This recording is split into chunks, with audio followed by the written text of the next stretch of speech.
Hey guys, what is up? It is me, Pagey here once again, and Black Panther, man, it's a huge success. I think it's gone to the cinemas and absolutely blown it away. I think it's exceeding, or far exceeding, everyone's expectations for the movies, not only in regards to its critical rating, but also in regards to the amount of money that movie is bringing in. It's ridiculous how much that Black Panther is bringing in. I think it's blasted both of the Star Wars movies, and I think is it Avengers that's the only movie that's beating it? I'm not too sure. Let me know in the comments. It's one of them.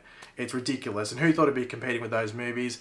I, for one, didn't, and I don't think many people were as well. But one thing that Black Panther has that a lot of Marvel movies struggle to do well is a really, really strong and interesting antagonist or main villain. I'm going to call him an antagonist because that's what I think he is. And that's in the form of Eric Killmonger, who is obviously played by Michael B. Jordan, and he did a killer job. Pun intended? Possibly. But due to Black Panther, like the first Black Panther movie having such a strong antagonist in the form of Killmonger, they've got a big issue on their hands. The sequel, it's got to top him possibly, or it's at least got to compete with him. That doesn't necessarily have to top Killmonger and make it a much better antagonist or villain. But you have to compete with him. You can't produce like your ordinary Marvel villain, which is pretty weak in most ways, just to focus on the hero for the story. So in this video, we are actually going to be going over some potential options in regards to who the villain or antagonist for the Black Panther sequel could be. Some we've already met in this universe and some we have not met. So you could argue that the ones we have met already could be easier to do because we already met them in previous properties. But, you know, some of the new ones I'm going to mention that we haven't seen before are pretty damn cool. So, yeah. But of course, be sure to let me know in the comment section down below your opinions on the different options I go over, as well as if you have any other options that I do not mention in this video that you would like to possibly see be the villain for the Black Panther sequel. Just let me know in the comment section down below. And of course, if you're going to enjoy the video, be sure to drop a like on it and subscribe to the channel if you're new. Now, the first thing I do want to mention is that there actually have been some like wild theories that Killmonger could be back for the sequel. Which I don't necessarily want to see because I don't like it when, oh, like, there's our villain for the first movie, oh, okay, he's back for the sequel as the villain again. Like, it just doesn't work for me, unless he's just there, like, maybe recruiting people or something like that. But him as, like, the sole villain again, I wouldn't like. Now, for those wondering, he died, Pagey, he died in the movie. Yeah, but it's the comics, and also, it's a comic book movie, might I say, and also in the comics, Killmonger did die and come back to life. So, it's a possibility it happened in the comics, so they could do it in the movies as well. But if they were to do that, like bring Killmonger back, it might work if maybe like the villain brings him back. So the villain for the sequel brings back Killmonger as like one of his troops. I don't know if they'd want to do that though, but Michael B. Jordan was really good in the role, so I really wouldn't hate the idea of him coming back.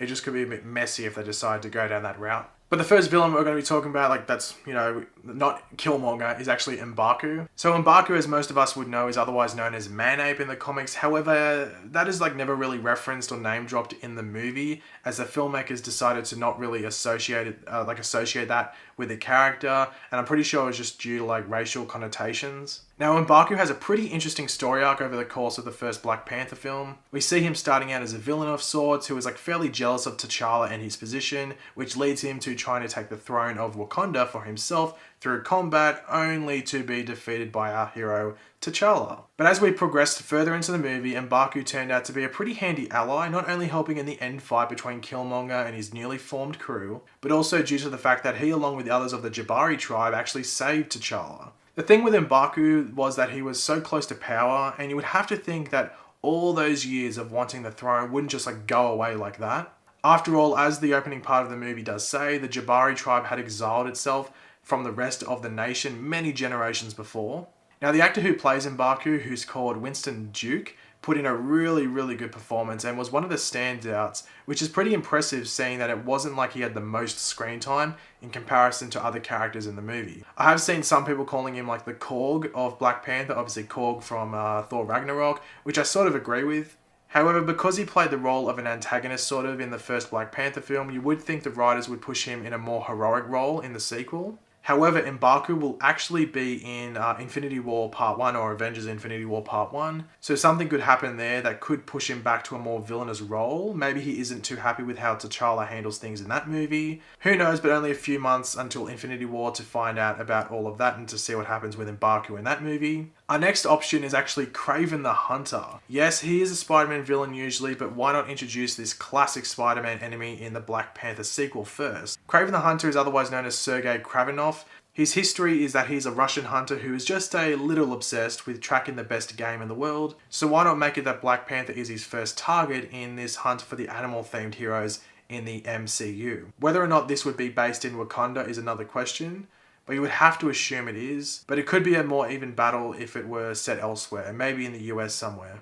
The biggest issues around Kraven the Hunter being in the sequel is the fact that Sony Pictures holds the film rights to Kraven as part of their Spider-Man catalogue, if you want to call it that. But you would think that if both of the studios could strike a deal that allows Peter Parker to be in the MCU, then the use of one of his classic foes should be easy enough to get sorted as well. A fun fact with Kraven the Hunter is that Ryan Coogler, the director of Black Panther, originally wanted Kraven the Hunter in the film, so maybe he could get his wish in this sequel.